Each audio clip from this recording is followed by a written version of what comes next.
kasih. Ucapnya usai melakukan ibadah di malam pertama sebagai suami dari Hanum. Nanti juga tahu sendiri. Terima kasih. Ucapnya usai melakukan ibadah di malam pertama sebagai suami dari Hanum.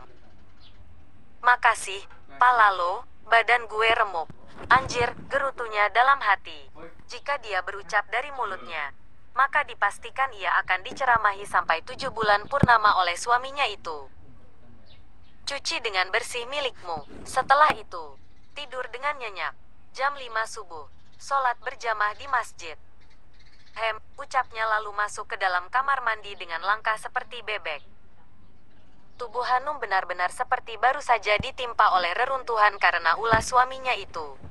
Ia lalu masuk ke dalam kamar mandi dan membersihkan miliknya yang sudah disentuh oleh suaminya itu.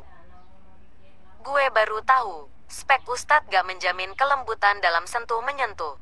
Meskipun baru kali ini juga, gue disentuh cowok. Tapi kan, maksudnya gak sampai bikin badan gue remuk gitu loh. Sudah selesai. Hanum, panggil Nizam di dalam sana. Gak sabaran banget sih tuh laki. Gak tahu apa, ini darah melebar kemana-mana. Sialan, sengalnya lalu keluar dari kamar mandi usai membersihkan area kewanitaannya itu. Baca doa dulu, bisa kan? Baca doa sebelum tidur, tanya Nizam kemudian.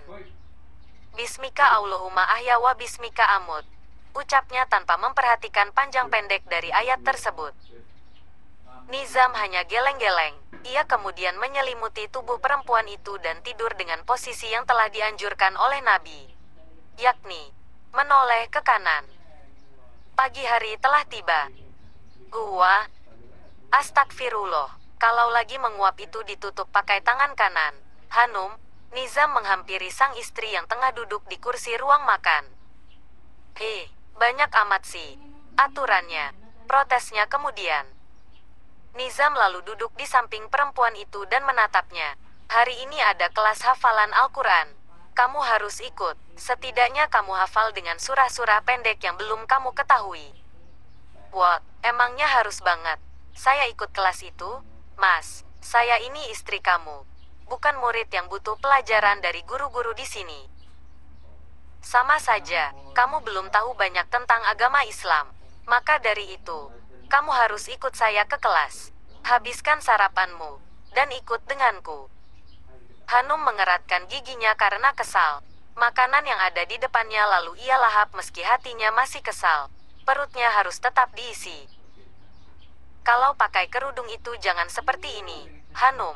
Harus menutupi seluruh rambut dan juga bagian dada kamu. Mas, mending kamu makan, deh. Gak usah komentar mulu. Nanti saya rapihkan kalau udah selesai makannya. Ucap Hanum kepada suaminya itu. Nizam hanya diam, hanya menatap tegas wajah Hanum yang kembali menciut. Tatapan seperti panah yang hendak menghunus membuat perempuan itu menundukkan kepalanya. Ia yang memiliki hati yang sangat keras tetap kalah oleh tajamnya mata bulat nan terang. Manik matanya yang hitam, dengan bulu alis yang tebal mirip membuat ketampanan lelaki itu sangat memukau kaum hawa yang tidak dapat menyentuhnya. Hanya Hanum yang berhak atas suaminya itu, yang telah menjadikannya sebagai wanita dalam hidupnya. Waktu sudah menunjuk angka 8 pagi. Sambil memeluk Al-Quran dan juga buku catatannya, Hanum berjalan di belakang Nizam menuju kelas di mana lelaki itu akan mengajar. Assalamualaikum, Ustadz Nizam, Mbak Hanum. Salah satu santri menyapa kedua insan itu. Waalaikumsalam. Nizam menerbitkan senyum hangat kepada santrinya itu. Hanum yang melihatnya lantas menyunggingkan bibirnya. Giliran sama yang lain aja. Lembut benar ngomongnya. Sama istri sendiri. Malah galak, judes, tegas. Heleh. Hanum menggerutu kesal. Namun, suaranya masih terdengar jelas oleh Nizam karena jarak mereka memang sangat dekat. Sampai akhirnya lelaki itu menghentikan langkahnya hingga membuat Hanum menabrak punggung lelaki itu.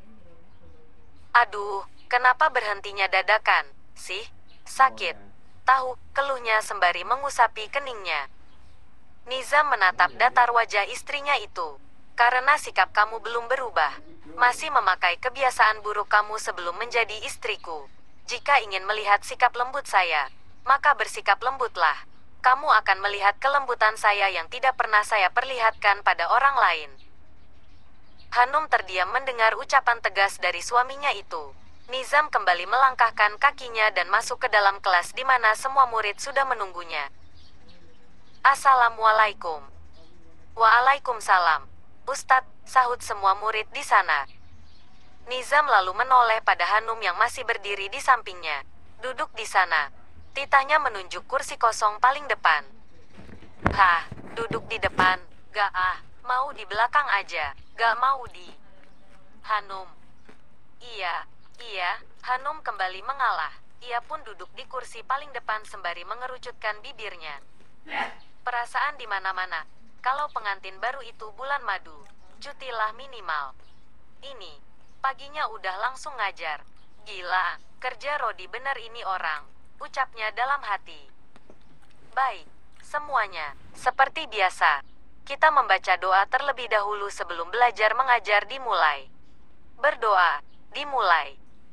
Hanum menoleh ke kanan dan kiri lalu ikut menunduk. Entah apa yang mereka baca, ia tidak mengetahuinya.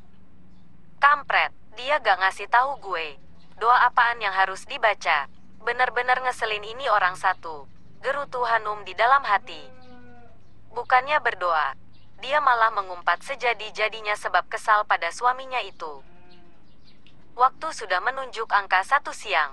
Usai sholat zuhur, Hanum duduk di tepi danau buatan sembari melempar batu-batu kecil di dalamnya. Bete banget, gak ada yang bisa bikin gue nyaman di sini. Suami juga sibuk mulu sama kerjaannya. Ustadz ambisi, misterius dan galak. Ish. Hanum kemudian mengembungkan pipinya dan menghela napasnya dengan panjang. Mbak Hanum kok sendirian aja di sini? Melati menghampiri Hanum lalu duduk di samping perempuan itu. Aku Melati, adiknya Ustadz Nizam. Perempuan berusia 20 tahun itu menjulurkan tangannya menyapa Hanum. Hanum, istrinya Ustadz galak yang gak bisa ngomong lembut ke istrinya sendiri. Melati terkekeh pelan.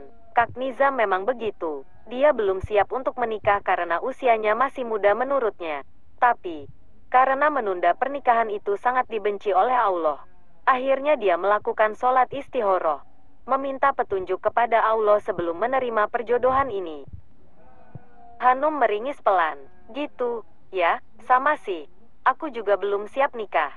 Tapi, mau gimana lagi? Ayah lagi sakit keras. Aku gak mau jadi anak durhaka kalau menolak keinginan ayah.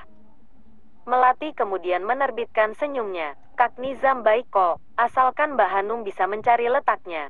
Apalagi Mbak Hanum cantik. Asal Mbak tahu, ya, aku punya rahasia yang harusnya gak boleh ada yang tahu. Hanum penasaran. Ia pun bertanya kepada Melati dan meminta agar perempuan itu memberitahu dirinya. Apaan tuh? Tanyanya mendekati Melati agar dia mau berbagi rahasia itu.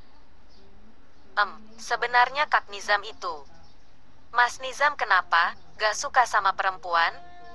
Astagfirullah, bukan itu maksudnya, Mbak Hanum. Itu loh, Mbak. Melati kemudian menerbitkan senyumnya lagi kepada Hanum. Nanti juga Mbak Hanum tahu sendiri. Baik, assalamualaikum ucapnya lalu berlari menjauh dari Hanum. Sialaan, lagi kepo-keponya malah ditinggal. Pada kampret semua emang manusia-manusia di sini. Rahasia apa coba? Yang belum gue tahu? Hais,